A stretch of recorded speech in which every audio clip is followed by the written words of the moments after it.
So welcome to the RESILIFE Tea Talks. In the past, we have talked about how to stay active during this lockdown because of the pandemic.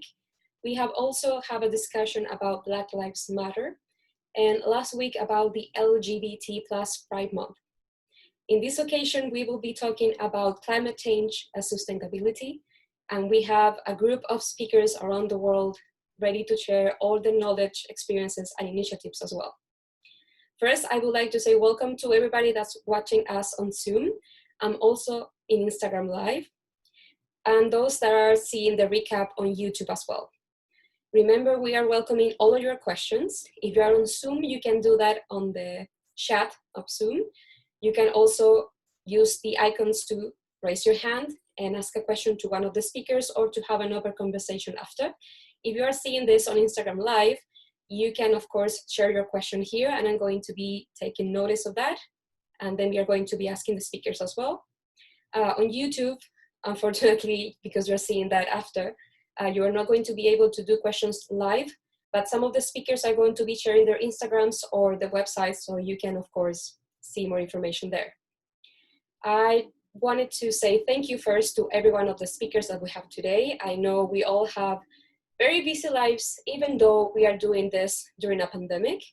And I think because we're talking about climate change and sustainability, one thing that have changed for us as the RESILIFE team is that everything now is being done online.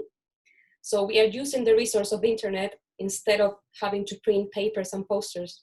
So at least that have changed, and at least I'm pleased that I don't have to print a lot of papers right now. But of course, the electricity and the internet is something that we have to use a lot. So I want to ask all the speakers to unmute for a couple of minutes, and so they can say their name and they can say what are they up to right now. And we will start with Camilo because that's the order that we are going to have after. Hey, well, thank you, Fran, for the invitation. It's always nice to, as you said, in the busy schedule, have something fun to do instead of writing stuff all day. Camilo Junius. I've known Fran since how long, Fran? Probably 10 years already. Yeah. I am 10 years, right? Or more, who knows? I'm a chemical engineer, and I work right now for the World Bank on water security, particularly in Peru. Although right now because of the pandemic, I was caught in Chile, and I cannot go back to Peru. But I do work on water security, climate change, and adaptation with a focus on water management. Perfect. So we have somebody from Chile as well as me. Then we have Sue. If you can say something about yourself, Sue. Hi, I'm Sue Willman. I'm a practicing lawyer. Well done to everyone who's got involved in this event. It shows it's a start to tackling climate change that you've all come along to watch, or you will come along to watch. I run the Human Rights and Environment Legal Clinic at King's College University in London, and I also work in a law firm. Perfect, thank you. You are now in London then? Yeah, I'm in London under lockdown. I don't know if you want me to talk about why I'm interested in this subject. After this round. Okay, cool. Then we have Steve. Hi, thank you, Francisca. I work with the Millennium Institute. I'm a policy analyst and simulation modeler, mostly working with the Sustainable Development Goals these days. Perfect. And where are you right now? I'm in Eugene, Oregon. It looks like you're in a forest. You have the best setting. There's some trees back there. That's true. Yeah. Yeah. And what about Abby and your team? Hi, my name is Abby. I'm a student at King's actually, and I'm here along with teammates. We are a part of a team called iGEM. It's the International Genetically Engineered Machine Competition. I study molecular genetics, and if my teammates also want to introduce themselves quickly. Yes, please. Hi, I'm Morgan. I'm part of the iGEM team, and I'm also a student at King's. I'm studying biomedical science. I'm going into my second year. Yeah. Thank you. Hi, I'm Remy. Yeah, I'm in the iGEM team as well, and I'm going into my third year in September studying biomedical engineering. Hi everyone. If everything goes right, sorry for the dogs barking in the background, but if everything goes right, then I'll be starting at King's this year in September. Ooh, have an offer holder. That's amazing. Yeah. So if you could tell us, to all of you, like a phrase or something of where this main interest in climate change and sustainability came from. And then of course, when it's your time to speak, you can go all and beyond that, but just to have a brief summary of all the speakers before we start. So Camilo, if you want to tell us why did you start working with this? That's a tough question, a really tough one. I think it has to do with the sensibility of seeing how basically we're throwing our environment and therefore our lives out of the window or the garbage. And particularly with water, it was by chance. When I graduated from engineering, I wanted to work in waste management, in water treatment, or something like that. And I got an internship actually before graduating on wastewater treatment, and it took off. Perfect, thank you. Sue? Well, I went to a conference on wild law, which isn't quite as wild as it sounds. It's more about rights of nature. And there I met Nemo Bassi, who's a Nigerian poet and activist. And he told us about how in the Niger Delta, because of the oil spills, the Ogoni people, who were his people, were born in oil and lived in oil, and then they were buried in it because it was 30 feet deep. And after that, I really felt like I had to give up my car. Thank you for that. Steve?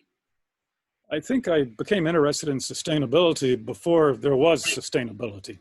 In other words, it became the lingo came into common usage, I guess, in the 80s.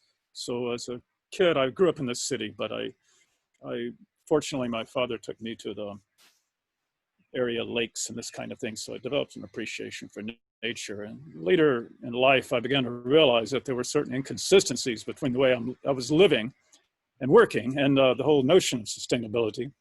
And I think that the thing that really drove it home to me was I did a volunteer stint for a few years in Nepal, and I witnessed poor people, very poor people, trying to extract more and more out of the resources that they had access to. And then, of course, the deforestation and soil erosion and this sort of thing that goes with that.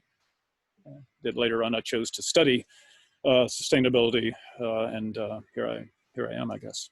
Perfect. Abby? I would say my interest in this is one of two factors. So first of all, I grew up in Brazil, and being surrounded by the nature and also having the privilege to be able to actually go to the rainforest and see the Pantanal really helped develop an appreciation for the complexity and the true wonder of nature. And in addition to that, studying genetics has given me a deeper understanding of life. And I feel particularly inclined to preserve that, not only just to preserve life and nature in itself, but to understand that in doing so helps bring justice to a variety of people across the world. So it's both a social and a scientific interest, I would say. But yeah, I don't know if Amy wants to say something, or you can say that in the whole presentation as well. Yeah, I just want to agree with Abby. In the presentation, we'll be going over some very interesting applications of synthetic biology and in science and climate change and sustainability. And I find this fascinating also. Like Abby, I grew up in a more country kind of foresty area, and spending time in nature is just something that is completely unparalleled, especially when you're in London and in a big city. It's something you miss. So yeah. Thank you. Remy? Yeah, I agree. I mean, I think everyone can appreciate nature, right? It's quite hard not to. So like living in quite a busy area where there's not that much nature, there's only some fields and stuff. But watching documentaries like David Attenborough, it just really opens your eyes to, well, like how we're damaging this planet with everything we do. Yeah. I don't know if you want to share something, Matthew? You don't have to, it's just an open question, of course. Oh, it's muted. No, not necessarily. I think my stance on this is similar as all the others. I watched like Our Planet on Netflix, and the general message is that the planet is being irreversibly damaged, and so yeah, I just kind of want to learn more about that, I guess. You're in a good place to learn more, because the idea of this talk is that everybody that's watching, and even the speakers, at least have something new that they take off this talk. And of course, there is plenty of information as well. And sometimes it's so much information we can get overwhelmed. And now that all of you share that your interest, where your interest came from, it's only fair that I do that as well. I was born in Chile in South America, and I was born in a place in the south that had a lot of trees, and there was like a lot of forest. And I remember that when I was little, I see that there was a lot of deforestation because they were building buildings. And it always struck me like, why did this happen? And then we moved to a different city that was a desert. And it was hard for me to understand, like, how can it be so different and how there's no trees here? And I think I was starting always wondering about nature and about resources, and because I live close to the mines, so I will always see the trains with copper and stuff. And then when I was a teenager, I saw the Al Gore documental of like An Inconvenient Truth.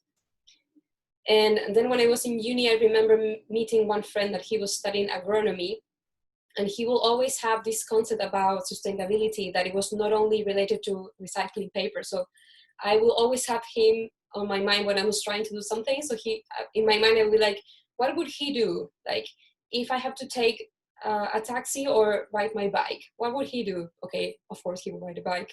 So I think that also at least made me question what I was doing. And I think that's the first step for everybody that's watching, like, start where you are. And I think that's why we're having this talk. So now I will ask again everybody to be muted, and we will start with Camilo. And for the people that are watching on Instagram, yes, you will see it like not upside down, but to the side because of the shape of the computer. If I put my phone vertical, then you will see like the whole computer and the laptop and not the face. So if you just turn your phone like this, it will solve the problem. So Camilo, we are up with you now. Thank you. Well, first, as Fran said, I'd like to have some sort of conversation, so please use the chat or raise your hand.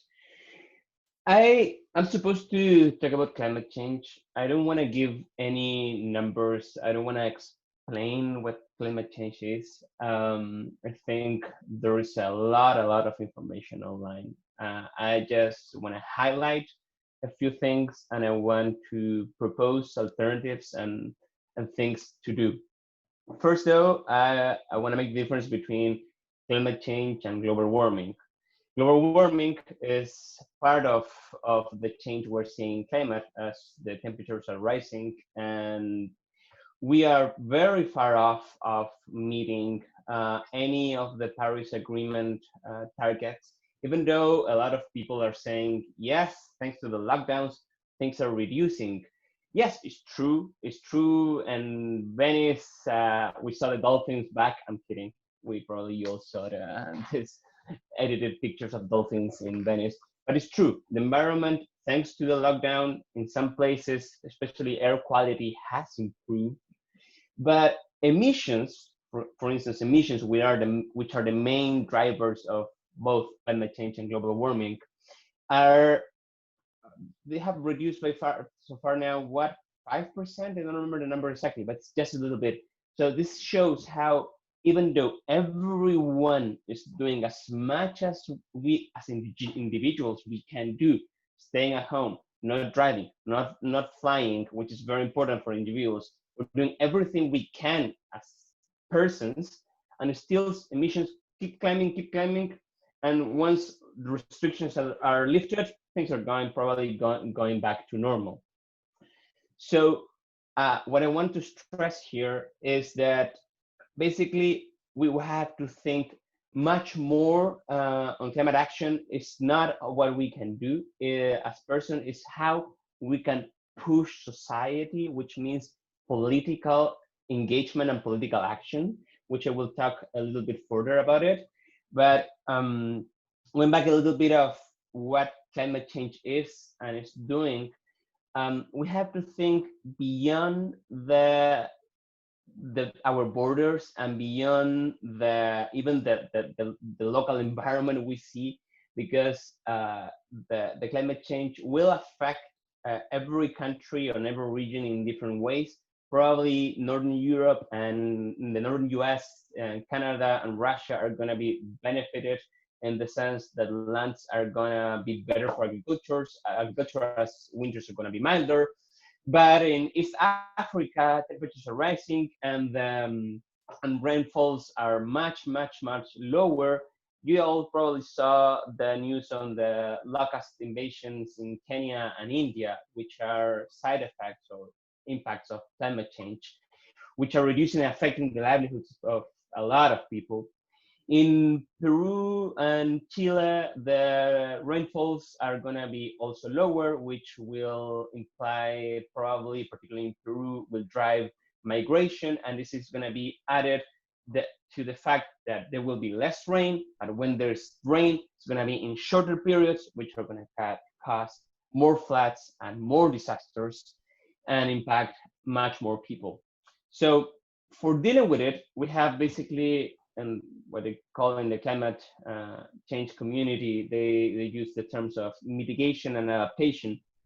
Mitigation basically means to find ways to reduce or limit the emissions of greenhouse gases, which is basically what we have all been doing while staying at home and not traveling, and most of us eating less meat, for example, or eating less dairy, etc., because of the access to it. And adaptation means, as the word says, finding ways of how to deal with what is a fact that's going to happen. And that's my position. Like, we have to do everything as we can to mitigate and reduce the greenhouse emissions. But to be honest, especially in the developing world, we are screwed. Climate change is happening. And we have the targets. We dream to get to the 1.5 degree or 2 degrees Celsius from the Paris Agreement target, but probably we're not gonna reach it. And particularly developing countries need to find ways to adapt to what is gonna happen, which it's probably gonna be bad by the end of the century. So going back to the fact that during this lockdown, we didn't see an actual reduction of emissions. And we did all that we could as individuals. That's a hard word for me to say, individuals, I never can. So what is left to do in terms of mitigation? So the only thing I see that we can do is to push politically. And because we need countries to take the action, because if I don't drive, if I don't fly, things are happening again. It's still happening. And why are they still happening? For instance, the energy matrix. In many countries, oil fuels is still the main energy source. So how do we move to clean energy? Yes, markets are not gonna be enough, and we will need everyone here involved to take part. Depending on where in the world you are, it will vary from participating in a political party to going to your local municipality meetings. And that's very important for adaptation, which I will talk in a minute. But long story short, we need to pressure governments, as for example, Greta Thunberg, as a citizen that has been very, very renowned, is doing, pushing for political action. And that action does not come from individuals. Yeah. Going to adaptation, in adaptation, the practices that it varies a lot of what you can do. If you are a small farmer in Central America, probably you will want to do infiltration trenches for recharging your local aquifer, for having water when there is a drought or for the summer. Probably you will have a small reservoir and you will want to put a tree cover on it. So there are many things that as an individual you can do. If you're in the city, and if you live in the suburbs, probably in the US, for example, you might want to reduce the amount of nitrogen you add to your lawn, because that flows into the rivers, and then we have algae blooms, which are going to happen much more often if we have higher temperatures. If you live in an apartment building, that's probably harder, but to envision what you could do if you live in a city, what can you do for adaptation in a city? Then you could push for your local building to have probably great water recycling that you can do. You could push for compost in your local building. But more importantly, I think is pushing cities to move forward to public transportation, to a cleaner environment. And we are seeing right now, because of the impact of COVID and the need for physical distance, we are seeing how many cities, for example, Paris, London as well, are expanding the bike lanes. So we need citizens to push cities forward. Yeah. I think it's very, very important, because I think it has to do with the impact that we can have as individuals as well, like the word you don't like, because there's like a lot of questioning that, okay, so I was told my whole life, especially if you are very young, that, okay, just recycle, and instead of using the car, cycle to your school or walk. But now, because of the pandemic, a lot of countries have been needing to do that because we cannot go outside, so we are actually staying in. And at least in this part of the hemisphere is summer, so we don't need to turn the heat on, for example. But it hasn't made a huge difference. So there's a lot of questioning of why, like, if I'm doing everything that I was supposed to do, like the first guidelines that we heard years and years ago of like, okay, when you wash your teeth, don't put the water on. So why that hasn't have a big impact? What has happened is like, there are some factories that are still working, like what's make the difference? Because for example, here in London, even though we had a couple of months where there was few public transport and not a lot of people went outside, we still have a lot of pollution. So I think there is like a versus between how can I feel that I can do something if when I actually do something, I don't see any immediate effect.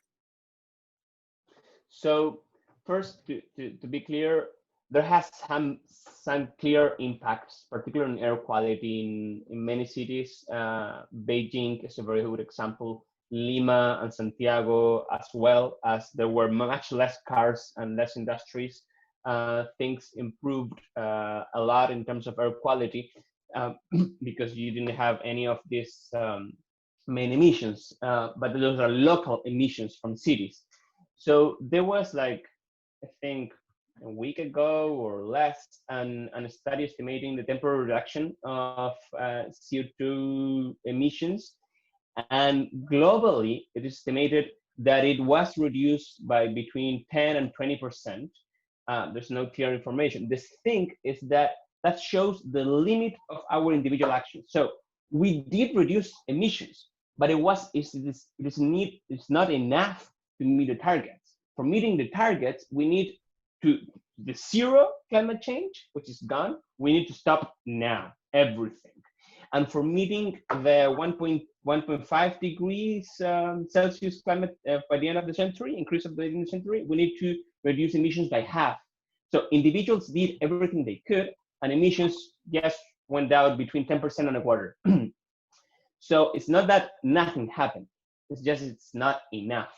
So, and why it's not enough? Because many industries keep moving, particularly is the way we generate energy. I don't know how the energy matrix of the UK in particular, but in most countries, you still have carbon, oil, and gas as at least 50% of the energy sources of every country, and they keep running. So, and although a lot of air traffic was reduced, the air traffic for people was reduced, but the air traffic for goods, there wasn't. Transportation for every industry, the transportation by sea is also, which one of the things, by the way, but it's still happening. So we need to change the way we generate energy. And that change was what I mean. It won't happen only by individual action. It happens either driven by markets or driven by politics or a mix of both. And that's my call, that what I'm calling to engage politically in different levels in any way you want, from writing an op-ed to going to the streets to engaging in a political party.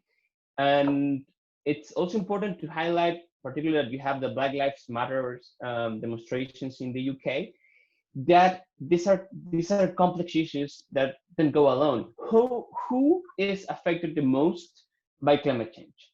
In the world, developing countries. Again, I will talk about the US more than the UK, which I'm more familiar with the US. In the US, the people that are more affected by climate change are the low-income communities. And who are the low-income communities? Black people and Latinos. So therefore, social movements that are calling, in this case, for racial equality are indirectly also calling for environmental justice. And environmental justice, again, requires political engagement, as is going to the demonstrations or any other thing. Participating in city planning. Many cities do have participatory process for defining the urban planning systems of the city. Now, probably they will change the public transportation systems. It's a great opportunity for calling for, well, you have a great tube in London. You're in London, right? Well, most of you, I think. But it's a great opportunity for calling for bikes, for calling for electric public transportation, not necessarily electric private vehicles. That's another story. It has its own problems. But it's a great opportunity for engaging on the things that you can do and impact on a bigger scale, which you do all you can and you reduce emissions only by 10 to 20%. Now take it further by trying to change the system. So I think I've talked a lot. But more than the very, very important point. I really like when you said that it was like a political struggle, a political fight as well. And it's a fight, like the fight for sustainability and like to stop global warming is also political, and it has to do with human rights. And I think some of the other speakers are going to address on that as well, because the only way to connect, like, okay, if I do this, how it's going to impact my life and my community if we see it globally, and it's something that is intersectional. So like I have seen a lot of posters in the US and the UK, for example, saying that we should wash our hands because of the COVID, but there's a lot that are saying, if you don't have water, how can you wash your hands? So it has to do with the distribution of resources as well. Some countries have a lot, some other countries have almost nothing. And that distribution also will help to stop over-consuming here and have some in the other countries as well. And that justice, I think, is something that is going to help our earth as well. But like you say, like, we cannot fight alone. We need to fight united. And sometimes we need to use, unfortunately or fortunately, depends on our beliefs, the system that is already working. So politicians, or what Greta Thunberg did when she started the strike of school every Friday, and when she said, how dare you, to politicians that were running the world, because if I can cycle all I want, but if Donald Trump and Boris Johnson are going to have politics that are not following these guidelines, then our effort, even though it's valuable, is very small. Yeah. So, exactly. Yeah. And even rich countries are not exempt of the inequalities. The US is a great example of all the social issues that are happening there. Or even Chile, that has a GDP almost as big as Portugal, and you still have 100,000 people that cannot wash their hands due to COVID and climate change. Remember, this is a good example. The case of Modatima, where the communities don't have enough water because there has been a drought for over 10 years. The little water is owned and managed by the avocado producers, and they're not sharing the water with the community. And now you have COVID, and they can't wash their hands because of greed and because of climate change. And only because of the avocados. Only because of the avocados. The fault is on the avocado. Yeah. Well, thank you so much, Camilo. Of course, if you can stay and share more of your knowledge, welcome to. But now we are going to be welcoming Sue. and she Yeah, will I want explain a to little. listen to her. Perfect. So Sue, are you there? Yeah. So I'm going to share some slides with you. Perfect. So a few weeks ago, before lockdown, I was on a bridge in central London, which was being blocked by 40 topless women who were members of Extinction Rebellion. But obviously not everyone wants to stand topless on a bridge in London in the middle of the winter. So I thought I'd come up with a few other ideas, following on from Camilo's talk about how we could tackle climate justice according to our own interests and abilities. And I wanted to talk about what I'd done and hope that that might give you some ideas.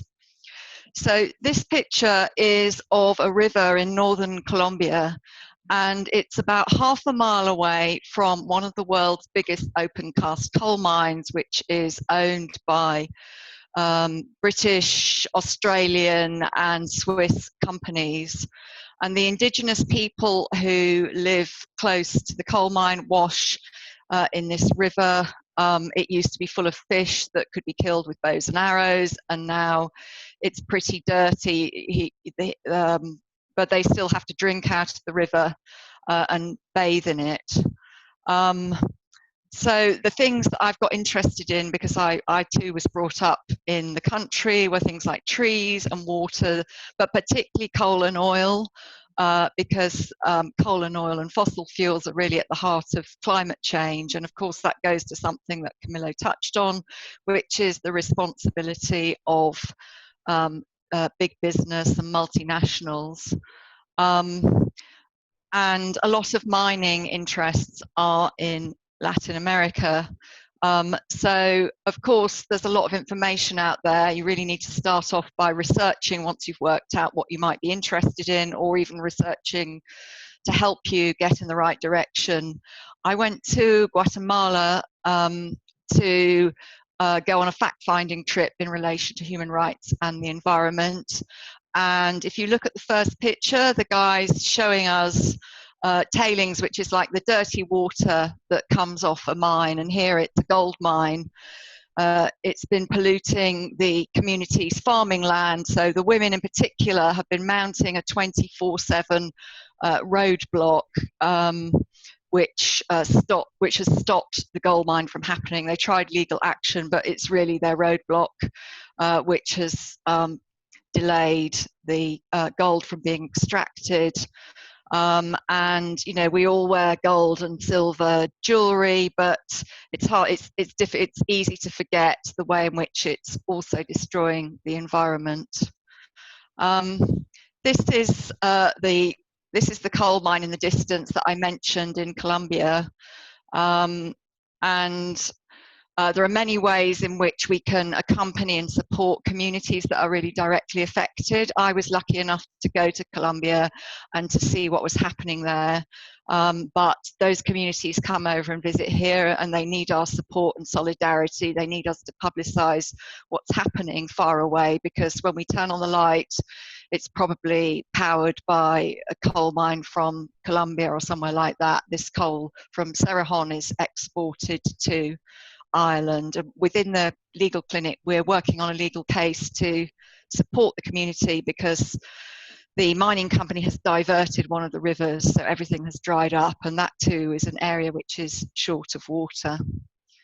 And here's a protest against oil. If you're in the UK, you may have seen a lot of activism against BP, because they basically whitewash their climate change creating activities by sponsoring the arts. So they sponsor theatres, they sponsor the British Museum, which is not far away from King's College.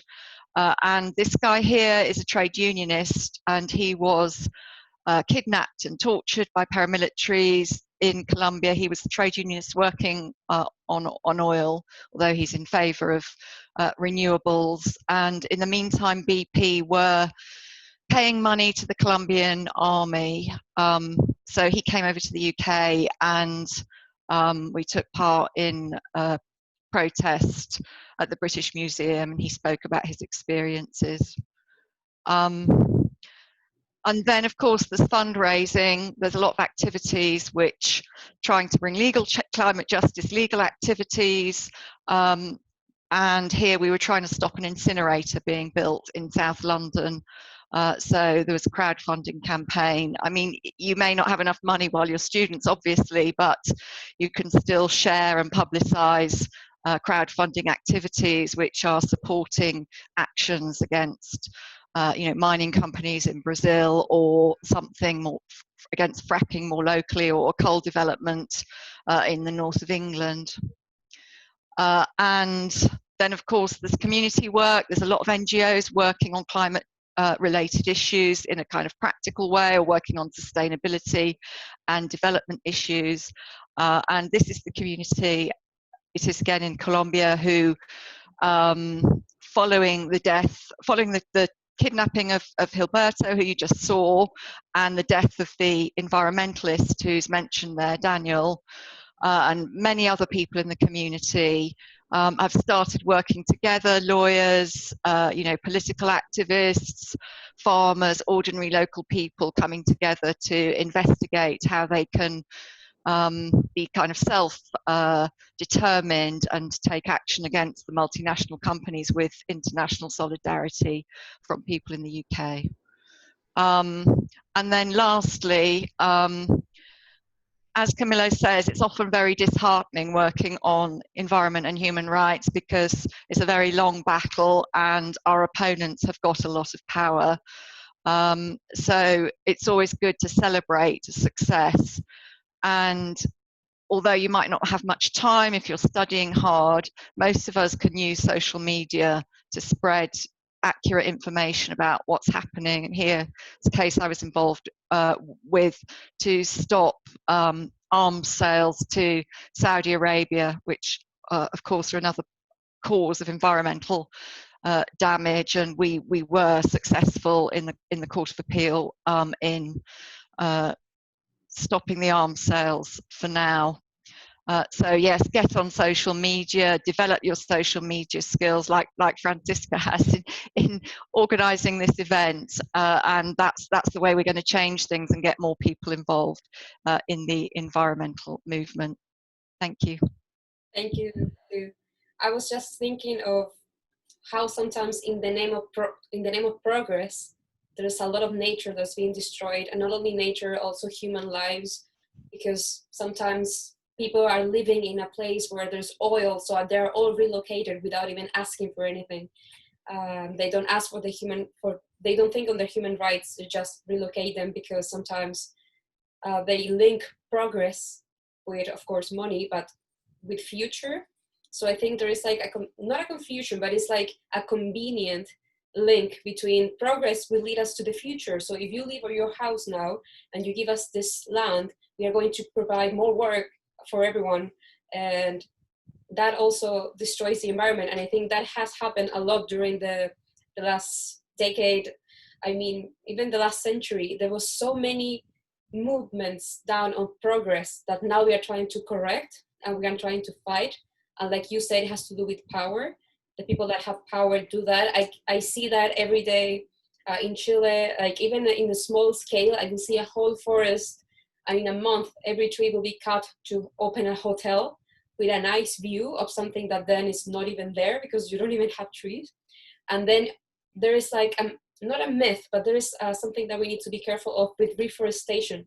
So for example, in Chile, it happens a lot that they will destroy a huge land full of trees, native trees, that has been there for like 500 years or even more. And they will put new trees there, but those trees are not native. So the roots start like breaking the soil as well, and they can kill other animals and plants because it's not the natural habitat. And sometimes I hear that a lot. Like, for example, I don't know, we saw this weird animal on the streets, and why is that animal invading our property? And it's completely the opposite. Like, they were there longer than us, and then we start building things, and now we feel, oh, why is that animal there? In Chile, sometimes that happens with pumas, that we will see a huge cat on the street, and it's because they used to live there, and we, because of the progress thing, everything has changed towards that.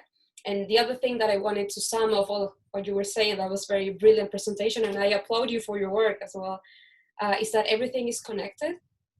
Everything is interconnected. So if I'm using water here, it's because there was plumbing, it's because the water comes from somewhere.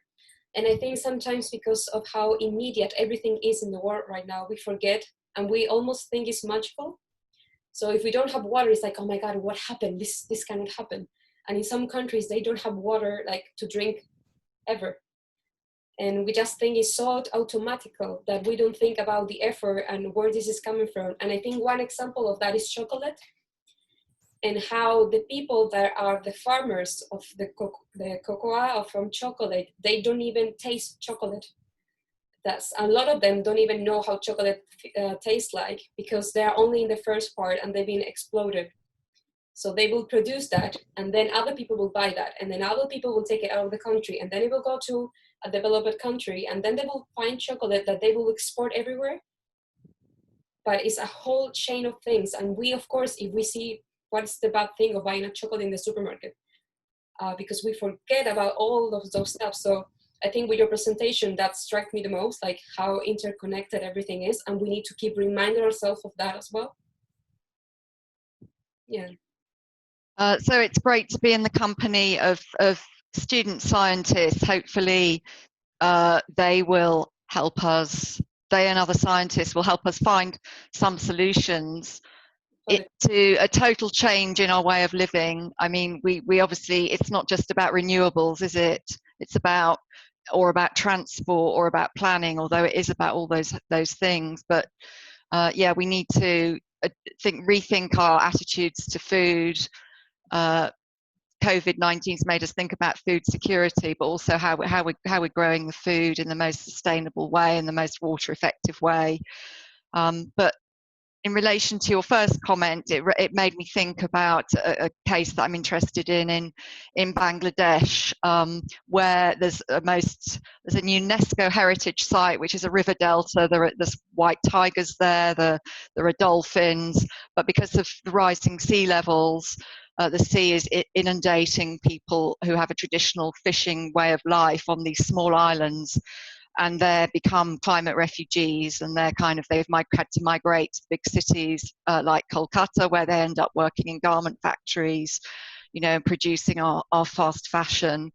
And of course, the climate change, the rising sea levels there is partly caused by the use of fossil fuels by multinational companies, and India is still driving a coal fuel power stations and coal mining.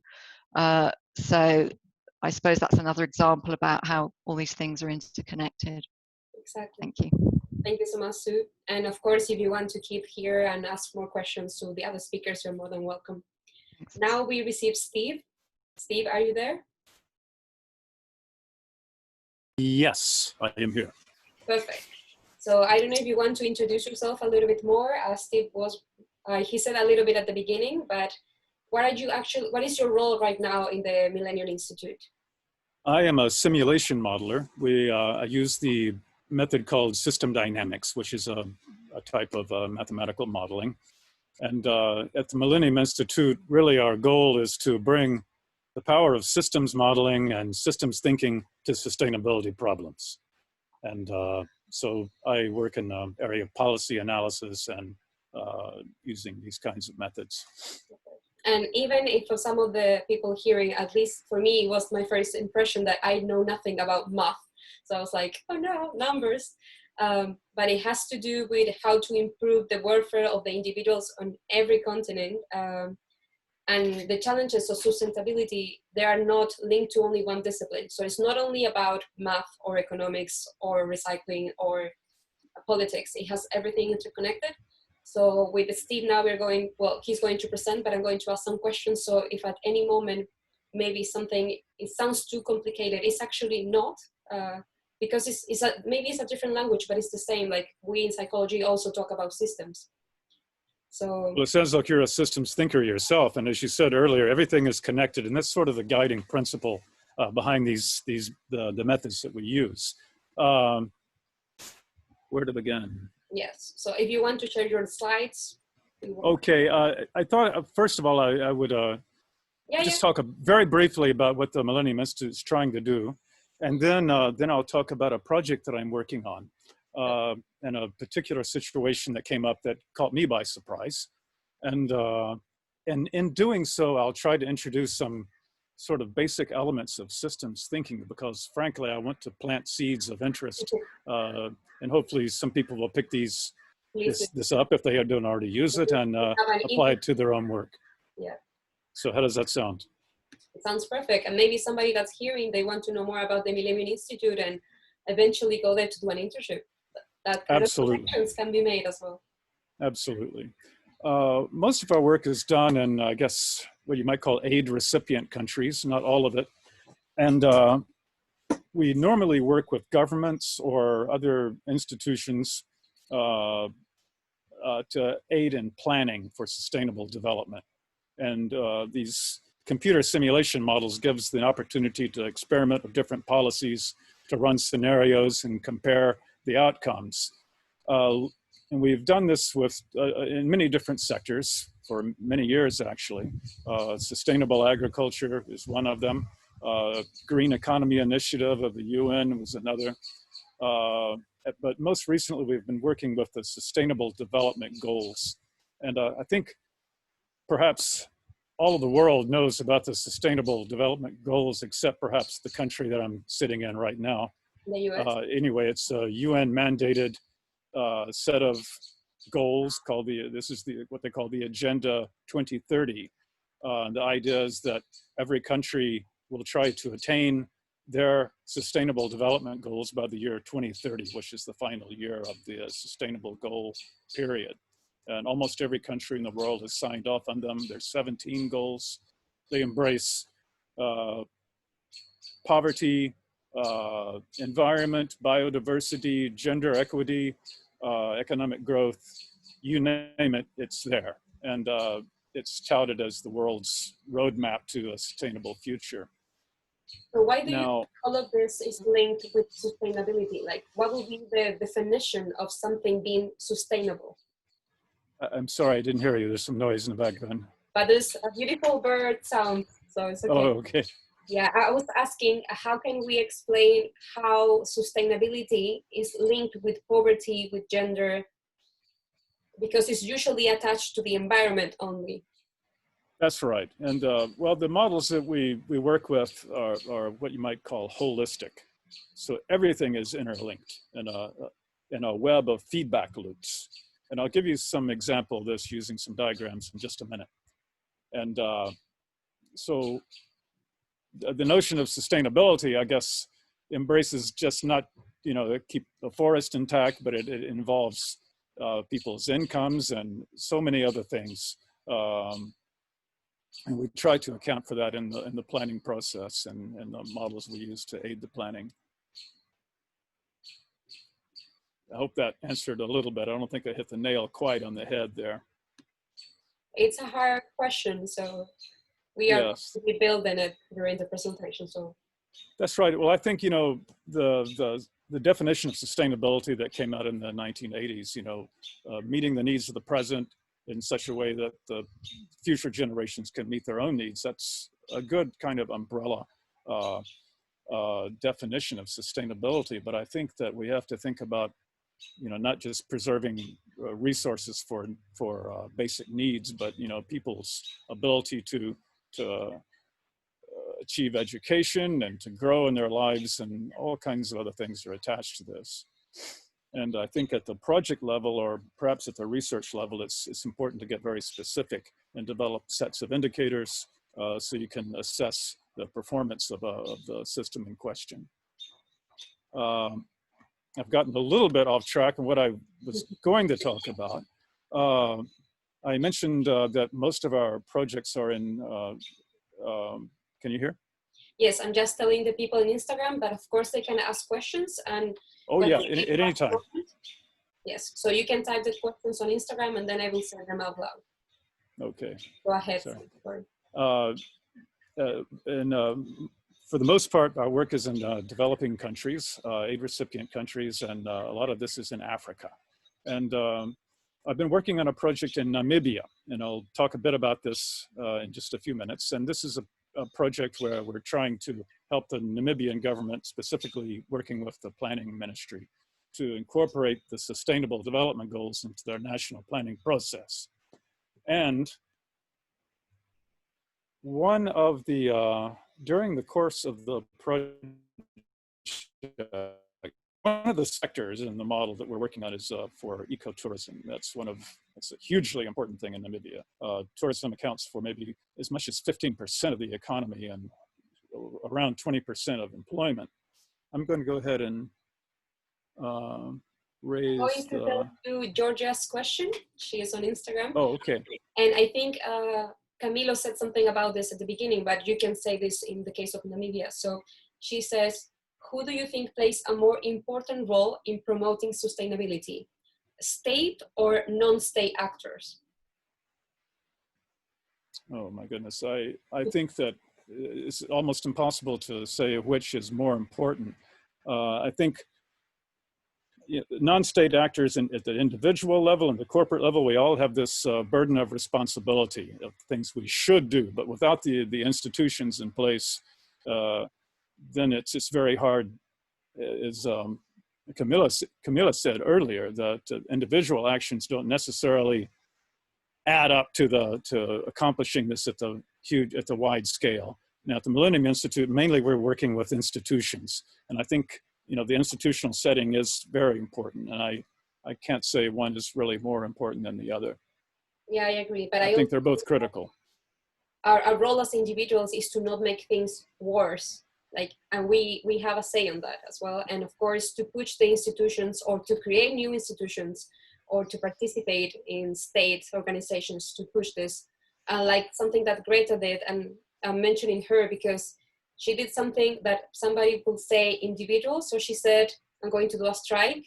And then that was replicating the whole world. And she's not the only one. There are a lot of activists in South America as well, and in Africa. And sometimes it can start with something very small, but she managed to push politicians to at least hear and at least hold accountable for what they were doing. Yeah. That's right, yes. Yeah. Oh. So shall I carry on with my Namibia example of our work? And of course. Here we go. And at the same time, feel free to interrupt or to jump in with any questions at any time. Why am I not seeing? Oh, here we go. Yes. All right. So like I said, if you go down to the left, to the little down here, this one, right? I cannot see it right now, but yes, no. So that will make the whole screen bigger, but if you go to the small square that has like a board, so it's like a square in a square. No, it's in the bottom left. So you're seeing something that says normal view, right? Yes, perfect. You nailed it. So you can see it now? Yes, okay. Everything's perfect, thank you. Anyway, I hope I'm not running too short on time. Namibia, it's in the southwest of Africa, as you can see by the map. And it's very much of a desert country. By the way, I wish I had taken those photographs. I did not. I cropped them, but it's a country that's endowed with, it's one of the best countries in Africa when it comes to the status of the wildlife. And the ecotourism or wildlife tourism is a very high priority there. So this is something that we included in the national model that we were working on. And I can't quite see my own slide actually because of the picture, so that's okay. But in fact, there's a high priority in Namibia in the planning sector to achieve the SDGs or to perform well. SDG is a sustainable development goal. And ecotourism is one of the key ways they intend to do that. And it's because ecotourism is linked to one, protecting wildlife and biodiversity, which is one of the goals, goal number 15. Also, the idea is that local people living in the proximity of the protected areas and wildlife zones can benefit from ecotourism, money coming in from abroad, in particular from Europe and Namibia, to elevate incomes and hopefully level out income distribution to some extent. So it links with many, many things. Now, I mentioned that we use an approach called system dynamics, and we employ systems thinking in our projects. And how do we go about doing that? Well, in systems thinking, to try to understand a problem, we try to link in causal chains key elements, identify elements in a system, link them together in a causal chain. It starts out something like this, and following this, in Namibia, the wildlife population, the status of that, or the perceived status of it, has everything to do with the desirability and the ability to attract ecotourists to generate the revenues. Now that's a linear picture, but systems thinkers always think in loops, feedback loops. We always avoid anything linear. That's almost a curse word in the systems thinking area. Anyway, here's a feedback loop where the wildlife population, which is the base attraction for the tourists coming into Namibia, generating revenues. And then here I mentioned that the local people near parks can benefit from those revenues through employment or business opportunities that it generates.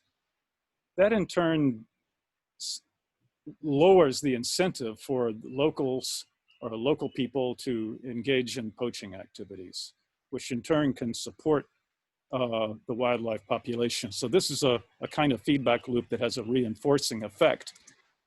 And it's more than just that. It's a kind of a carrot and stick element to this. Now that was the carrot that I was mentioning, but also the money that comes from ecotourism or wildlife tourism can go into managing the protected zones, surveillance, and of course the enforcement of laws and this sort of thing, and sanctions to disincentivize poaching, to in turn protect the population of wildlife. Now it's important for me to mention that this is not something that I just dreamed up on my own, but we work with stakeholder groups in country to map out these chains of causality and to identify the feedback loops. Then we take this and build it into the mathematical model. So what I'm showing you is not the mathematical model as such, it's a sketch of the model and also the thinking that goes into it. So in a sense, it's a kind of dynamic hypothesis. Now you see two different colors of arrows. And why is that? This is convention in systems thinking. If you look at this variable, wildlife population, if that increases, the perception of that would also increase. Or if the perceived wildlife status increases, then the desirability of the location would increase. So the green signifies variables that tend to move in the same direction, where the orange, in this case, variables that tend to move in the opposite direction. For example, if poaching increases, obviously the wildlife population will diminish. So these are two reinforcing feedback loops that arrive at a desirable outcome. However, there's more to it than that. For one thing, the tourism, I call this the loving animals to death loop. If there are too many people visiting a place, a wildlife area, then it exerts pressure on in particular on the replication or the reproduction of the animals. And this can have an eroding effect on the population of wildlife. Also, with the population of wildlife intact, there's always the incentive to poach, because we know it's very lucrative. In Namibia, they have black rhino, for example, which brings, well, as the rhinoceros horn is much more valuable in money terms than gold. So there's a huge incentive to poach. On the part of the local people, even though this is being driven by international criminal gangs. Also, with the population of the farmers that live in proximity, sometimes their crop might be stomped by elephants or rhinoceros for that matter. That's an incentive to engage in poaching, and also poaching sometimes is a means of improving diet by obtaining bushmeat. So there's a kind of competition between these loops. This feedback loop these feedback loops compete with the others in a kind of an ongoing balance or ongoing battle. Now, the last time when I was in Namibia last, which was back in March, that's when COVID really hit. And you notice I grayed out this part of the diagram on the right. In one fell swoop, the tourism came to an abrupt halt in Namibia, absolute zero. And the tourists that were there, myself included, even though I was working, were put into a quarantine situation. Nobody was coming in at all, and they still aren't at this point. So this feedback loop has been cut, these two. And the funding for the management of the parks and the surveillance and the enforcement of the wildlife laws, also the benefits coming to the locals, the local people living around these parks, has dried up. So these loops, the worry is that they will take over and decimate the wildlife population. And there's some evidence that this is already happening, not just in Namibia, but in other countries in Southern Africa. So I'm calling this inner COVID and then the anthropause.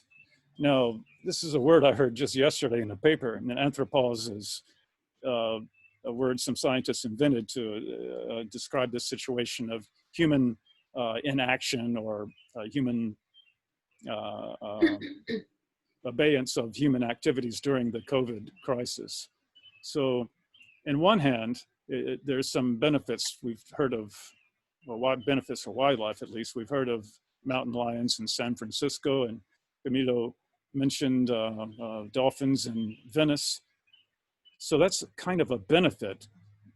The pressure on the wildlife from tourism is diminished, but it also unleashes these kinds of feedback loops where the worry is that without the supervision, without the surveillance, there'll be an increase in poaching. Without the benefit to local people, they will turn to poaching to supplement their incomes.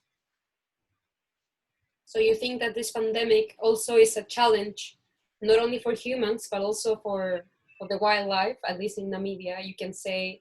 Absolutely. That, absolutely. Yeah. And not only in Namibia, but there's reports in Tanzania and from Kenya and Botswana of elevated poaching levels during this crisis. And our idea is because of these this absence of, on one hand, the stick is not there, the surveillance and the patrolling armed guards patrol these parks to protect rhinoceros in particular. And also the people who were benefiting from ecotourism now are not, and they have to turn somewhere to supplement their incomes and their diets. Sorry, go ahead. I also wanted to ask you, and this is a question that I often have receiving when we're talking about the wildlife, is there a way that we can actually assure that tourism regarding animals can be eco-friendly? Well, yeah, I think the record on it is mixed. I see photographs online and this sort of thing of people petting animals, and sometimes that's their idea of wildlife tourism, it seems. Also in Namibia, it's kind of a strange dichotomy. People go to Namibia because they want to see wildlife and photograph it, and I think probably most people are responsible in following the guidelines. There's another set of visitors to Namibia who want to go and shoot the animals, hunters. And personally, I have a bit of a hard time with that, but some of these situations, it does seem to be a means for actually protecting the populations, because the people that depend on that income need those populations for these people to come and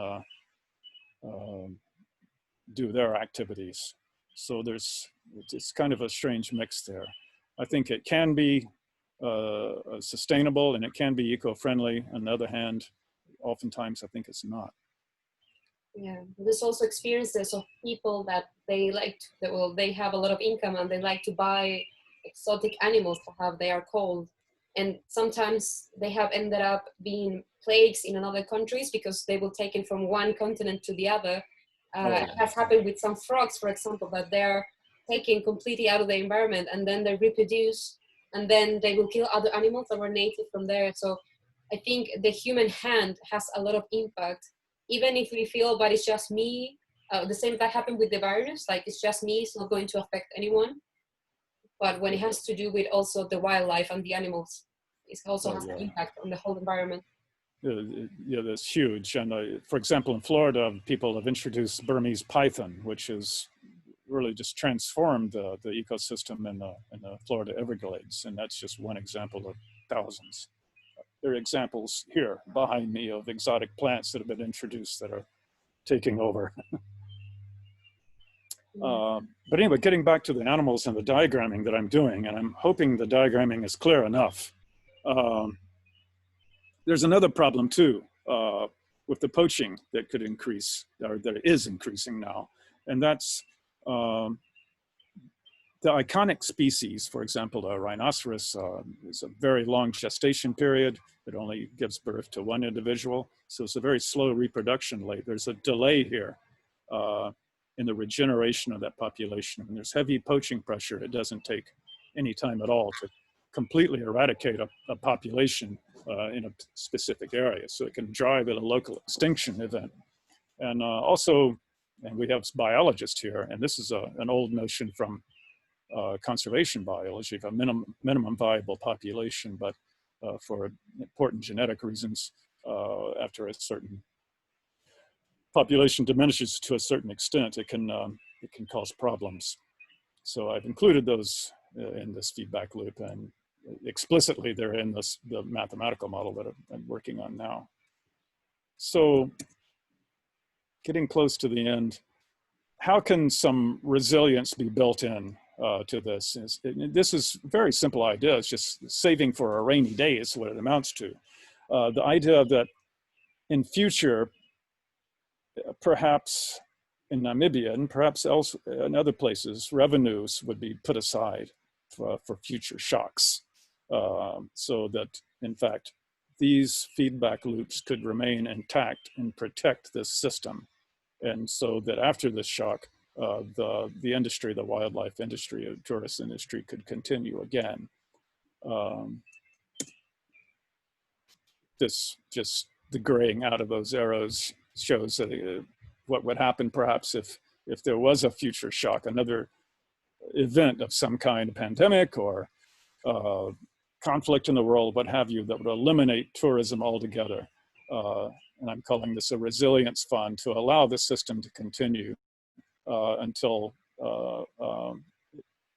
that crisis is, it plays out or is overcome. That's really wrapping up everything I have to say. And I would like to say, though, that if anybody has any question about this, after this session is over, it's very easy to remember my email address. It's just sa@millenniuminstitute.org. And I would love to hear from you if you have any questions or comments about this. Thank you, Steve. And I was wondering if you had any last comments or any questions for everyone that's speaking as well. I think that, COVID has shown that the world is much more vulnerable, perhaps, than we had suspected. Climate change is overhanging all, and of course, it's a huge threat to wildlife in Namibia, for example, because they're expecting Namibia to become even drier in the upcoming decades. I think COVID hit us very quickly and drove home the point of our vulnerability. And I think we should think very carefully about devising means of resilience. Try to anticipate what those vulnerabilities might be, what those shocks might be, and then to plan for them and to act accordingly. Thank you so much, Steve. Now, if you want, you can stop sharing your screen. Okay. And the name of the institute and everything is going to be also displayed in Instagram Live and YouTube as well. Okay. And of course, you're welcome to stay and ask questions to the other speakers as well. Oh, I absolutely intend to stay. And now we have Abby and Morgan and Remy.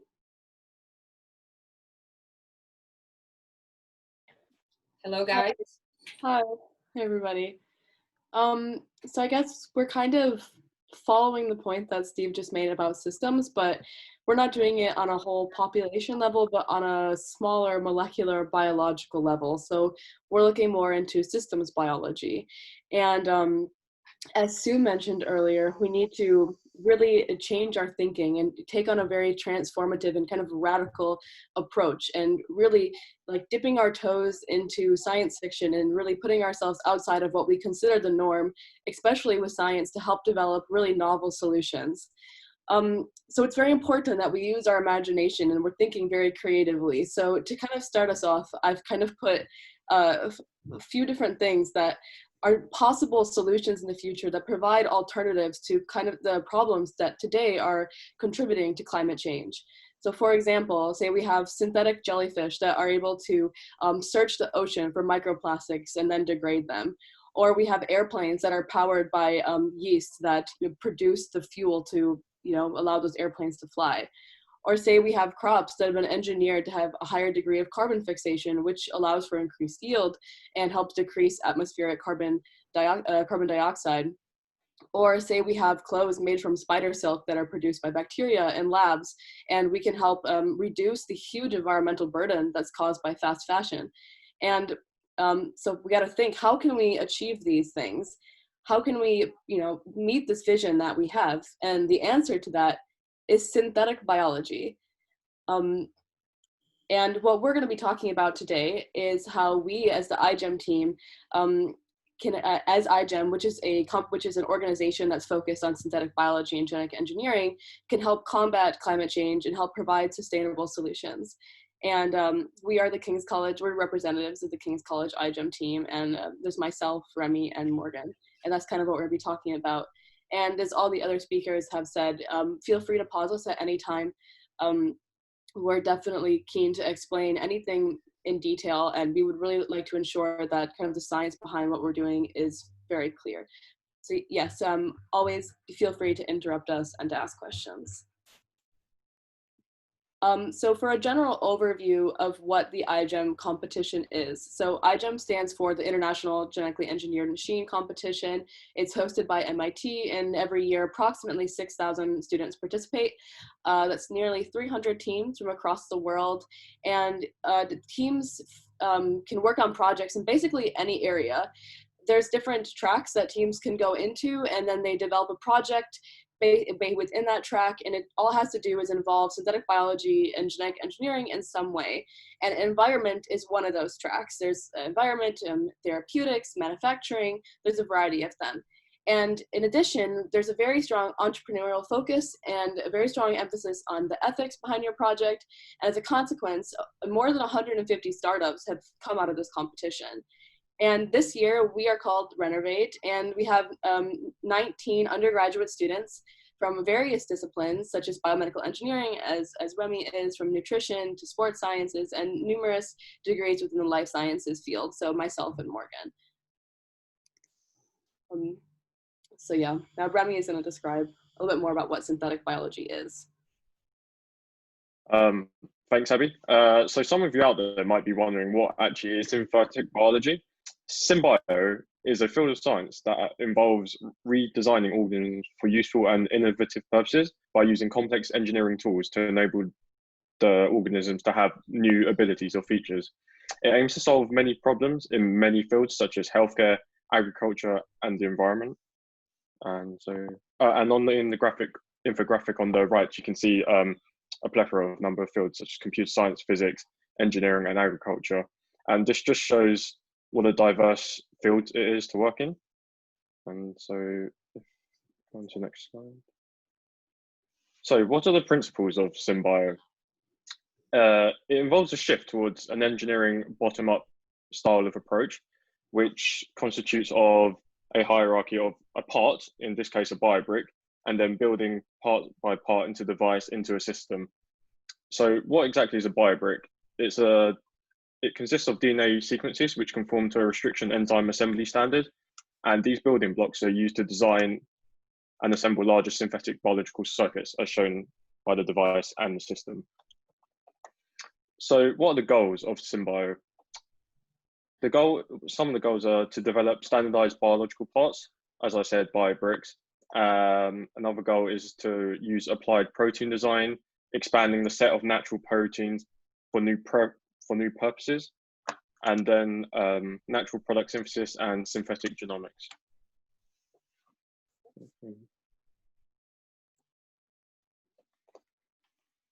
Hi, thanks, Remy. So now I want to talk a little bit about how these principles of synthetic biology can be used and how we see them in our society today. So here we have a photo of coral. This is the reproducing, they're setting off the sperm and eggs. This usually happens once a year. And because of the rising temperatures and acidification of the ocean, we're seeing a very large destruction and elimination of coral reefs, especially in the Great Barrier Reef in Australia. And so what synthetic biology in this environment aims to do is to genetically modify corals to withstand heat and acidification changes in their environment. So scientists are working to do this and also to crossbreed different types of corals in a heated environment to see if evolution could help corals adapt to a hotter environment. Here we have a bioplastic. So probably many of you have heard of biodegradable plastics that have recently been engineered. This one in specific is designed by a last year student at the University of Sussex. And this specific product aimed to reduce waste in the fishing industry, which can amount to 50 million tons per year. And by using the fish scales and skins, which contain very elastic and strong proteins, using this waste of the skins and the scales to produce a very durable and flexible plastic, which is biodegradable and sustainable.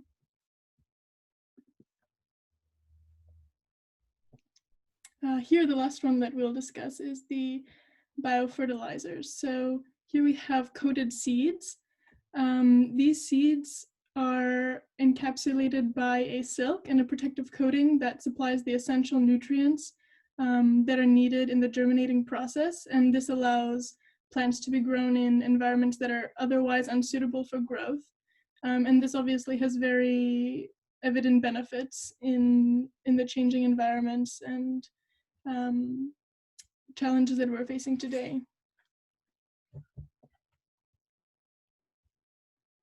So for this section, we kind of wanted to have it a bit open where we could kind of brainstorm together or even asking us about possible, well, what has been done in the past by iGEM teams to help combat climate change. So if there's any like ideas that you may have or any questions you may have for us, feel free to ask. Yeah, no, I remember seeing a TED talk a while ago about some bacteria that were able to eat plastic, and they were trying to explore that because the amount of residues that we have around the world, and we can still find plastic from like, I don't know, 1950 in our oceans. And I think they were trying to make this bacteria that will be able to eat that, so it will be faster the way that we can degrade plastic. So that was one thing, for example, that I heard about. I don't know if you heard that story or you have any more case examples that you would like to share. Yeah, that's like a quite, I think quite a famous example because it's gotten a bit of hype, and I think quite a few people have talked about it, and it's been something that's actually been done by iGEM teams. An MIT team a few years ago did a very similar project, and they won quite a few awards. So those are the type of things that are done by professionals as well as iGEM teams. So that's exactly the principle. So it's taking what already exists in nature and then combining different properties to have a purpose that we want, and that purpose is directly with the focus of helping to combat climate change. So yeah, that's a great example. I don't know if Remy and Morgan, if they want to bring up some of the other examples as well. Yeah, I want to mention one that I thought was particularly interesting, also by an iGEM team from a couple of years ago. very similar point that you were making is the use of enzymes and modifying enzymes to degrade antibiotics that we find in our sewage systems. Because of the antibiotics that we ingest, about 70% of them actually get excreted into our urine and thus end up in the sewage systems. So an iGEM team used a enzyme to inactivate these antibiotics that were found in the sewage systems, which then again get recycled and we ingest once more, and can have very harmful effects on the environments that they get released into. And on that note, like what they did to do that exactly, they did molecular simulations with the protein, and then they identified particular mutations that would make that enzyme better at breaking down the antibiotic that was in nature. And then they developed a whole water treatment system in which they immobilized the new enzyme, the engineered enzyme, on the surfaces to help break down that antibiotic. So yeah, just to adding on to what Morgan said, what the teams do is very thorough. It's very like almost to completion. It's making like almost a complete solution for a problem.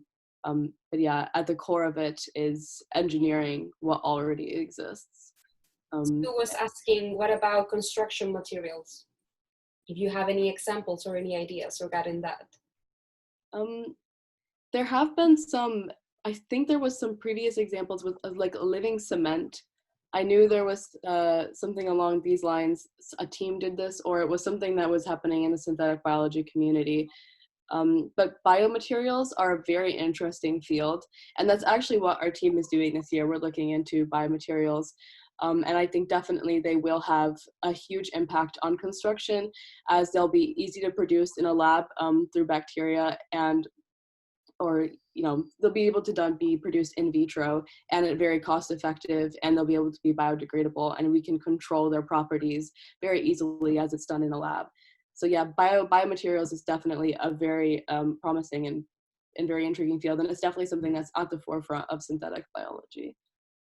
Yeah, I also was thinking with your presentation, and I know you have a couple slides more, but like what we were saying in the beginning, that sometimes progress is understood as, okay, let's destroy the environment and build a factory. When we are talking about synthetic biology, progress actually can be an ally of sustainability, because we are thinking about the future. And I know till now we have been reacting. So there's a lot of plastic, let's try to build something that can destroy the plastic. Or there's been a lot of construction, so let's try to focus on more different materials. And also the transport. I was seeing a documentary lately about how, for example, in New York, they started using horses as a form of transport in like the early 19s, and everything went well. And of course, when we see movies, we just see like the carriages and the horses. But because of the feces of the horses, the amount of contamination that was into the air and into the water was super high. And in order to resolve that, they start having cars, and then cars had another type of contamination.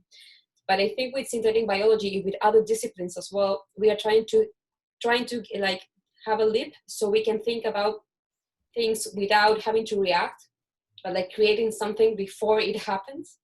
Yeah. And I think that's very promising for the future, because sometimes when we talk about climate change or global warming, we are feeling very hopeless. Mm-hmm. Like, if I cannot do anything, if everything is ruined, and all of this news that the war is going to end in 2050 or something, I think sometimes we forget that we have been building so many things in the last century that we are sometimes able to think ahead before the problem is even made. Mm-hmm. Yeah. So at least myself, I feel very hopeful about synthetic biology and chemistry and that. Yeah. I think that's something we definitely want to help like illustrate with this presentation as well, is there's so much hope out there, even though there's so much work we do need to do, but there are solutions, and we can find them in synthetic biology. And that's why I personally am so inspired by this field, because I feel like, considering the brilliance of nature and how diverse it is, the sky really is the limit with the things that you can do with it. And there's such a plethora of solutions that we could find through this field. So definitely there is hope in this. And I would like to add that a very important component of this competition and the work that we do is being able to gauge with the ethics of it. There's a whole subsection of the project called human practices, where you have to ensure that your project is going to only benefit the world in a positive way. And you have to be able to prove that. And that means you have to test it, and you have to get involved with stakeholders and involved with the people who the project is actually going to affect.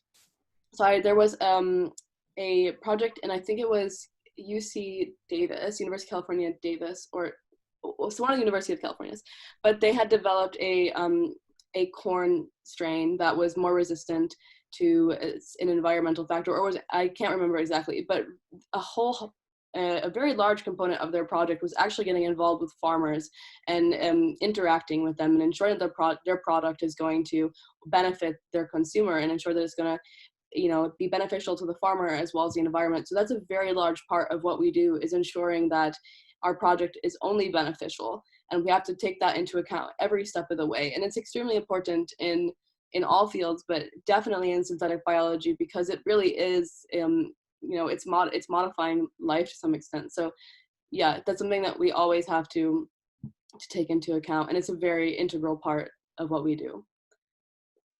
Mm-hmm. Thank you, Abby. I'll just go to the next slide. I don't know, does anyone have any other questions or comments? I think everything has been very clear. Okay. I'll just go really quickly to the next. We just want to say thank you. And also we would like to say thank you to our sponsors. Without them, this project wouldn't have been possible. We'd like to say thank you to our sponsors, naturally, as well as everyone who's donated on our GoFundMe. And if you would like to follow our project and everything that we're going to be doing this year, there's our Twitter, our Instagram, and our Facebook. Our project this year is called Renovate. And yeah, if you would like to hear about that, we could potentially talk about that, but I'm not sure about the time. Yeah. Yes, if you have a question. Yeah, I don't know if you can read the answer, the question on the chat directly. I'm sharing the screen. Could I ask a question? Yeah, of course. Francisca brought up the issue of introduced species that cause problems in environments where they're not supposed to be. Is there anything in synthetic biology that is looking at that problem? They're actually, a relevant project to that is there's a project being done by a high school team that we met with recently, who are working with, I don't know if Morgan or Remy, you guys remember the plant from Gaston High School? Well, they're working with a plant it's an invasive species, and it was introduced to, I think it was North Carolina, and they're working with how do you create a vector that you could potentially introduce that would eradicate, would help control at least just that plant. And that's basically what they're working towards. So there are teams that are working on that, and there are people that are specifically working on that.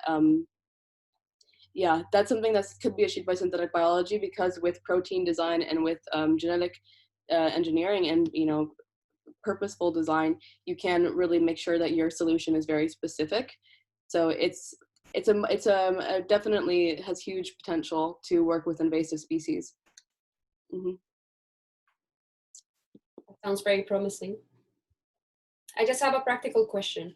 If any student from King's, for example, is watching this, is there any possibility that they can join the team of Renovate? Are you still looking for people? Is this a team that is a part of a project? How does it work?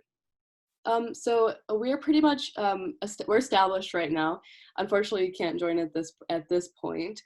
So how it works is you start kind of recruiting in January, and then you work on the project throughout the summer. And then typically we would bring our project, I should have mentioned this earlier, but typically you would bring your project to Boston, and then you would present in front of everybody. And it's where the leaders in synthetic biology and this field kind of congregate. And then it's nearly a week-long conference where everybody presents their projects. This year we won't be doing that. It'll be all virtual, but it will still be a similar kind of dynamic. But we will be potentially opening up to next summer. So it's something that could, next summer people can apply. We're still a bit uncertain about how it will work. But yeah, there's definitely potential. It's just, this year's a bit different with everything because of the pandemic. Yeah. But yeah, unfortunately, it's closed off for the summer. But definitely follow us on our Instagram and our social media, and you can see kind of what we're doing and how to get involved if you want to. Also, I guess this is another way to introduce this. We do have a KCLSU society now.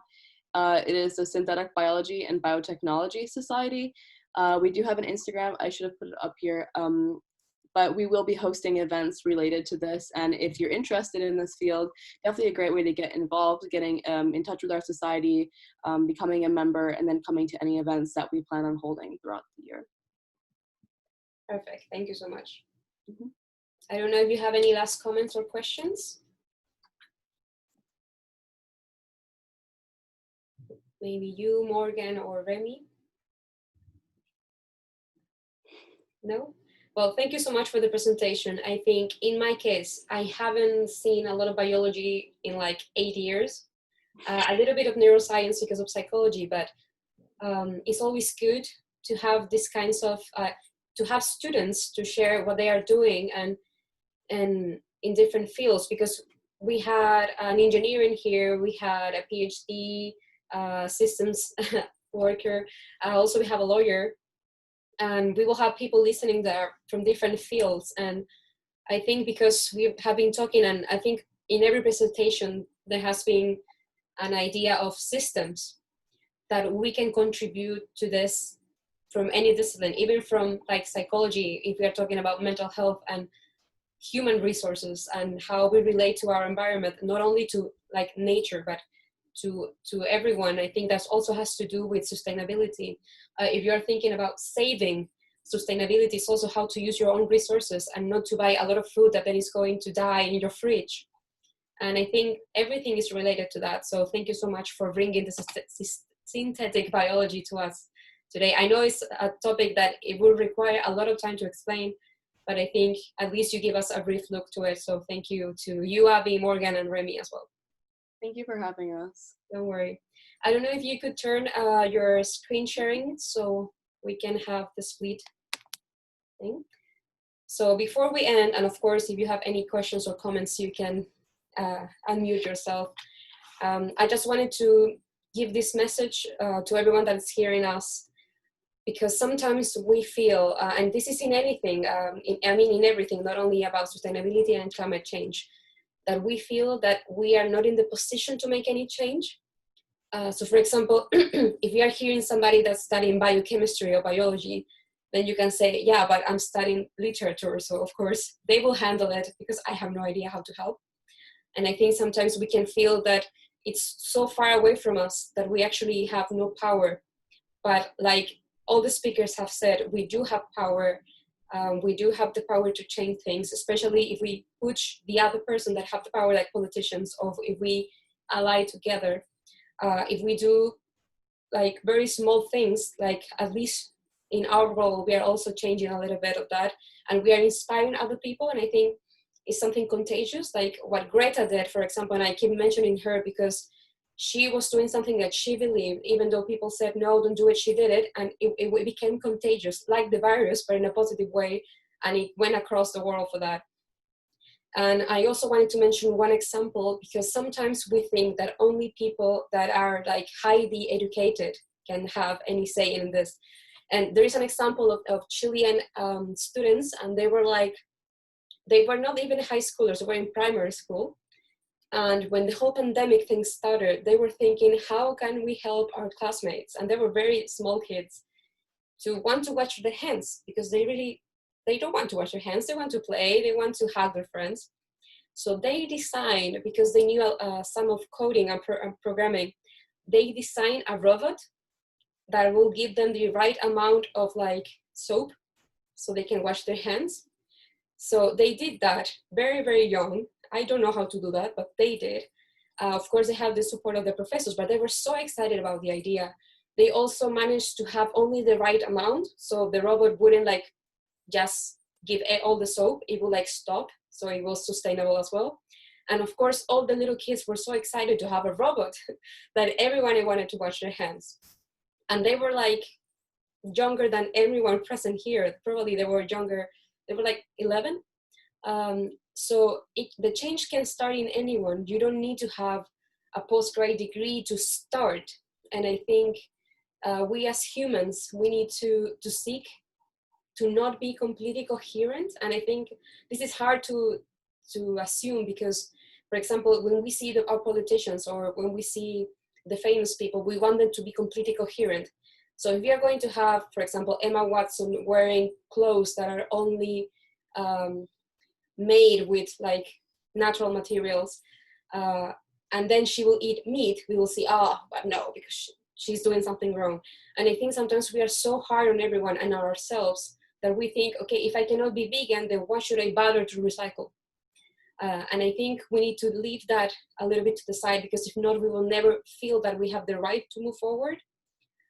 We don't need to be perfect. We don't need to be the one that don't eat meat and recycle every time and always cycle and almost not breathe to not contaminate. Because if we want to be that perfect person before we start moving forward, we will never do. And I think that's something that sometimes stops us. And like these kids, they were just trying to make something funny. They weren't thinking about changing their whole lives, and they actually end up changing their classmates' lives. And I think my question to everybody that's listening is, how do you want to address this issue from now on, regardless of what happened in your past, regardless on how you were doing things in the past? How from today, the 30th of June from 2020, with the pandemic and everything going, would you like to address this? Or how do you want to imagine the future, but if the future starts now, not in 50 years more?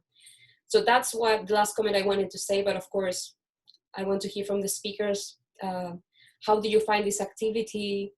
And if you want to, again, say where people can contact you. And of course, a big thank you to all of you for staying this long and to sharing your ideas with the world, basically.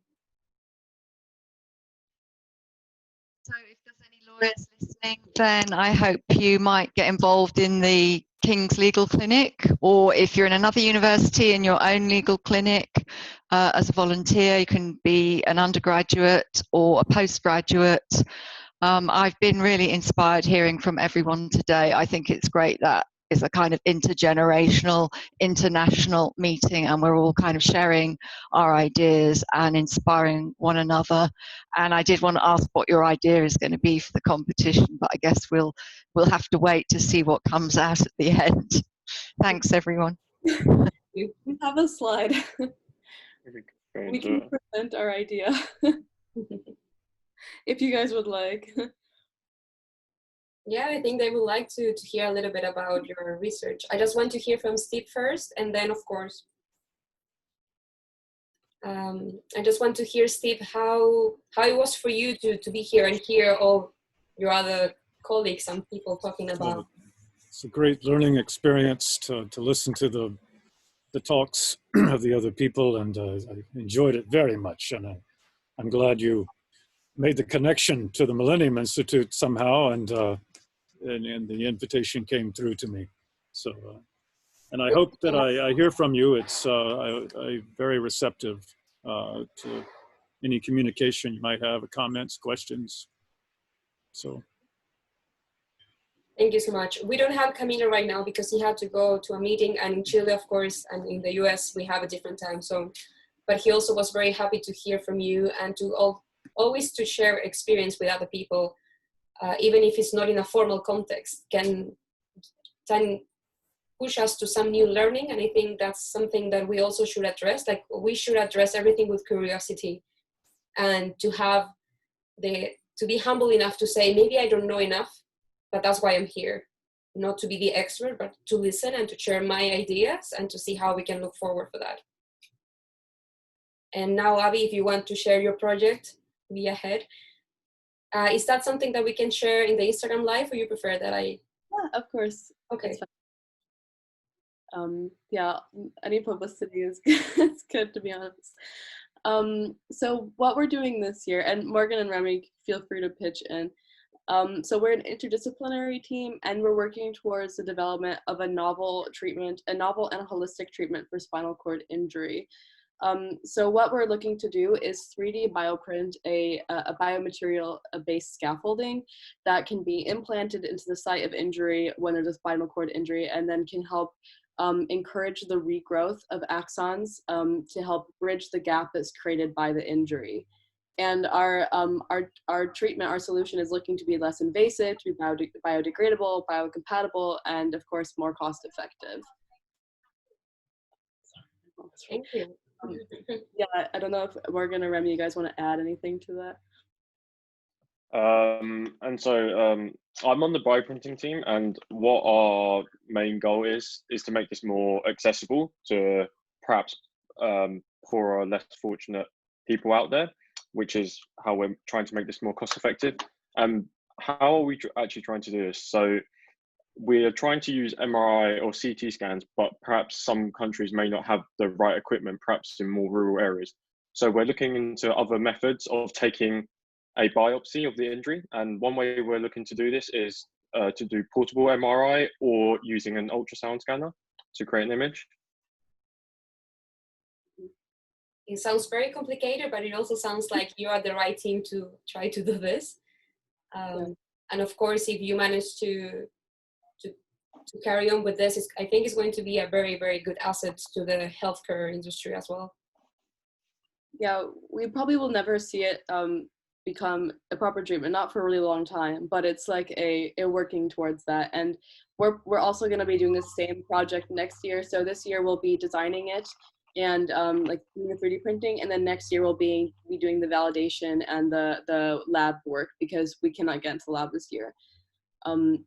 So yeah, and we're also going to be incorporating it with, it's all bio-inspired, so we're going to be incorporating it with muscle foot proteins, which are going to allow for the scaffolding to actually adhere to the sides of the spinal cord and for the cells within the spinal cord to grow along the scaffold.